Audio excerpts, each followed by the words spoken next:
ஒரு மன அழுத்தத்துக்கு போயிட்டு அந்த மன அழுத்தத்தினால தாம்பத்திய வாழ்க்கையில் ஒரு ஆர்வம் குறைஞ்சி போயிடுது. தனிப்பட்ட முறையில் 2 பேர்த்துக்குமே பால் உணர்வு இருந்தாலுமே கூட இவங்க மேலே ஒருத்தருக்கு ஒருத்தர் இருக்கக்கூடிய வெறுப்புனால பார்த்தீங்கன்னா ஒரு பந்தம் இல்லாதனால செக்ஸ் உறவு பாதிக்கப்படுது. வேலையில் மன அழுத்தம் இந்த மாதிரியெல்லாம் வரும்போது என்ன அப்படின்னா அவங்களால ஒரு நல்ல ஒரு இதுக்கான ஒரு டைமை ஸ்பெண்ட் பண்ண முடியறதில்ல. அதை உட்காந்து 2 பேருமே பேசுகிறது கிடையாதுங்க. இப்போ இந்த புரிதல் இல்லை அப்படிங்கும்போது 2 பேருக்குள்ளேயே ஒரு பாசம் இல்லையோ, அன்பு இல்லையோ, இவருக்கு என்ன பிடிக்கல, இல்லை இவங்களுக்கு என்ன பிடிக்கல அப்படிங்கிற அவங்கவுங்க மனசுக்குள்ளே அதை நினச்சிட்டு ஒரு விலகல். சில பேர் கிஃப்ட்ஸ் கொடுக்கறது தான் ஒரு லவ் அப்படின்னு நினைப்பாங்க. சில பேருக்கு ஜஸ்ட் வேர்ட் ஆஃப் அப்ரிசியேஷன் ஒரு லவ்னு நினைப்பாங்க. குடும்பத்தை தாண்டி வெளியில் சில உறவுகள் அப்படிங்கிற மாதிரி போகிற சில சூழ்நிலைகள்னாலும் பார்த்திங்கன்னா விவாகரத்துன்னு வரக்கூடிய இதையும் நம்ம பார்க்குறோம். ஆனால் ஏன் அப்படி போகிறாங்கன்னு பார்க்கும்போது வீட்டில் இந்த மாதிரி விஷயங்களை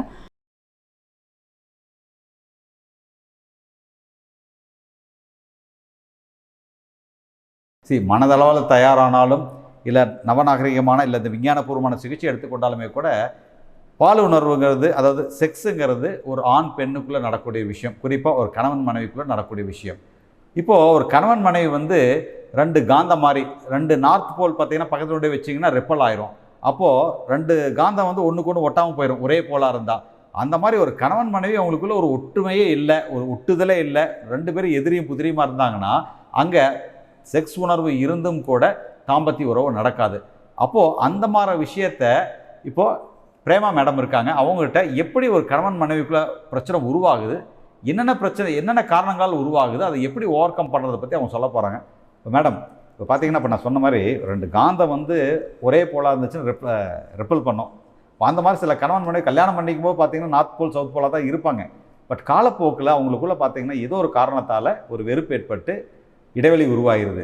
அப்போது அது பார்த்திங்கன்னா தாம்பத்திய உறவுக்கு ஒரு பெரிய தடையாக இருக்குது. தனிப்பட்ட முறையில் 2 பேர்த்துக்குமே பால் உணர்வு இருந்தாலுமே கூட இவங்க மேலே ஒருத்தருக்கு ஒருத்தர் இருக்கக்கூடிய வெறுப்புனால பார்த்தீங்கன்னா ஒரு பந்தம் இல்லாதனால செக்ஸ் உறவு பாதிக்கப்படுது. அப்போது இந்த மாதிரி தம்பதியர்கள் நீங்கள் எப்படி கையாளுறீங்க? நிறைய காரணங்கள் இருக்குது சார் இதுக்கு. அதாவது நம்மக்கிட்ட பார்த்தோன்னா உடல் சார்ந்த காரணங்கள்னு வர்றது ஒரு சைடில் இருந்தாலும் நிறைய இன்றைக்கி வாழ்க்கை முறை மாற்றத்தினால நிறைய பிரச்சனைகளை ஃபேஸ் பண்ணுறாங்க. ஸோ அதில் பார்த்தோம் அப்படின்னா இப்போ அந்த பொருளாதார நெருக்கடி, வீட்டில் இருக்கிற ஒரு இன்லாஸ் பிரச்சனை, அதாவது மாமியார் மாமனார், அந்த கூட்டு குடும்ப வாழ்க்கையில் ஒரு ப்ரைவசி இல்லைங்கிற அந்த சில பிரச்சனைகள். ஸோ இந்த மாதிரி நிறைய இருக்குங்க. வேலையில் மன அழுத்தம் இந்த மாதிரியெல்லாம் வரும்போது என்ன அப்படின்னா அவங்களால ஒரு நல்ல ஒரு இதுக்கான ஒரு டைமை ஸ்பெண்ட் பண்ண முடியறதில்ல. அதை உட்காந்து 2 பேருமே பேசுகிறது கிடையாதுங்க. ஸோ இப்படி பேசலை அப்படிங்கும்போது இதெல்லாம் நாள்பட மனசில் வச்சுட்டே இருக்கும்போது என்னதுன்னா ஒரு மன அழுத்தம் அந்த இடத்துல உருவாயிருது. அது ஒரு பக்கம் இருந்தாலும் இன்னொன்று என்னென்னா எல்லாருமே ஒரு தனிப்பட்ட ஒரு குணாதிசயம் வாய்ஞ்சவங்களாக இருக்கிறனால சில பேருக்கு சில லவ் லாங்குவேஜஸ் இருக்கும். அதாவது ஒரு சிலருக்கு எக்ஸ்ப்ரெசிவ் டைப்பாக இருப்பாங்க, ஒரு சிலர் நான் எக்ஸ்ப்ரெசிவ், அதாவது இன்ட்ரோவர்ட்டுன்னு சொல்லுவோம், அந்த மாதிரி இருப்பாங்க. ஸோ சில பேர் கிஃப்ட்ஸ் கொடுக்கறது தான் ஒரு லவ் அப்படின்னு நினைப்பாங்க. சில பேருக்கு ஜஸ்ட் வேர்ட் ஆஃப் அப்ரிசியேஷன் ஒரு லவ்னு நினைப்பாங்க. இந்த மாதிரி நிறைய விஷயங்கள் இருக்குங்க. இப்போ இந்த புரிதல் இல்லை அப்படிங்கும்போது 2 பேருக்குள்ளேயே ஒரு பாசம் இல்லையோ, அன்பு இல்லையோ, இவருக்கு என்ன பிடிக்கல, இல்லை இவங்களுக்கு என்ன பிடிக்கல அப்படிங்கிற அவங்கவுங்க மனசுக்குள்ளே அதை நினச்சிட்டு ஒரு விலகல்.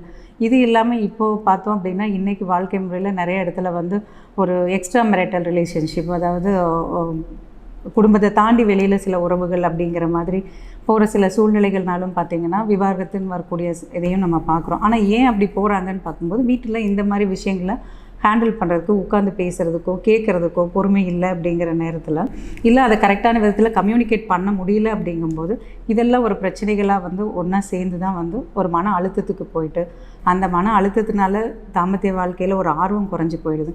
அந்த ஆர்வ குறைபாடுனாலே அவங்க அதுக்கப்புறம் ட்ரை பண்ணுறதில்ல. ஓகே அவ்வளோதான், ஸோ முடிஞ்சிருச்சு, நம்மளால் இனி முடியாது அப்படிங்கிற மாதிரி ஒரு நிலைமைக்கு வந்ததுக்கப்புறம் ஒன்று கவுன்சிலிங்கில் சரி போய் ஏதாவது கடைசியில் முடியலை பார்ப்போன்னு வருவாங்க, இல்லை அப்படின்னா டிவோர்ஸ்ன்னு போய் பார்க்கலாமான்னு போகிறாங்க.